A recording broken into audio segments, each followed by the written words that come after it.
എൻ്റെ കമുങ്ങിലെ കുരുമുളക് കൃഷിയാണ് ഈ കാണുന്നത്.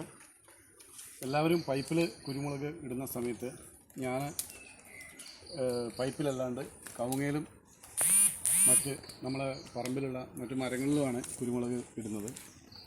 പൈപ്പിൽ കുരുമുളക് ഇടുന്ന ഇതായിട്ടല്ല, എനിക്ക് അതിനോട് വലിയ യോജിപ്പില്ലാത്തതുകൊണ്ടാണ്.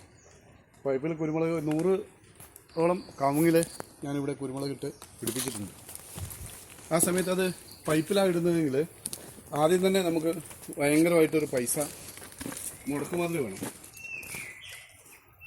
ആ മുടക്കുമുതൽ നമുക്ക് കിട്ടണമെങ്കിൽ ഒരു 2-3 വർഷത്തെ വരുമാനം കൊണ്ടേ നമുക്ക് തിരിച്ചു കിട്ടുകയുള്ളൂ. കവുങ്ങയിലാകുമ്പം കുരുമുളക് കേടുവന്ന് പോയാലും നമുക്ക് നഷ്ടമൊന്നും വരാനില്ല. 4 വെറൈറ്റി കുരുമുളക് ആണ് ഞാനിപ്പോൾ കവുങ്ങയിലിട്ട് പിടിപ്പിച്ചിരിക്കുന്നത്. ഇത് പന്നീറിട്ട ഇനത്തിൽപ്പെട്ട കുരുമുളകാണ്. അതിന് നല്ല വളർച്ചയും പ്രതിരോധശേഷിയും കൂടുതലായിട്ട് കാണുന്നുണ്ട്. അതുപോലെ തന്നെ കൂമ്പുക്കൽ, പിന്നെ നീലമുണ്ടി,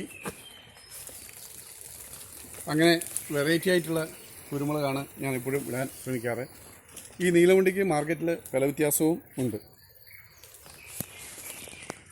ഇവിടെ തന്നെ ഈ കഴിഞ്ഞ വർഷം അവസാനം ഇട്ട കുരുമുളക് ചെടികളാണ് ഇതൊക്കെ കണ്ണിപൊട്ടി കയറാൻ, നല്ല രീതിയിൽ കയറാൻ വേണ്ടി തുടങ്ങിയിട്ടുണ്ട്.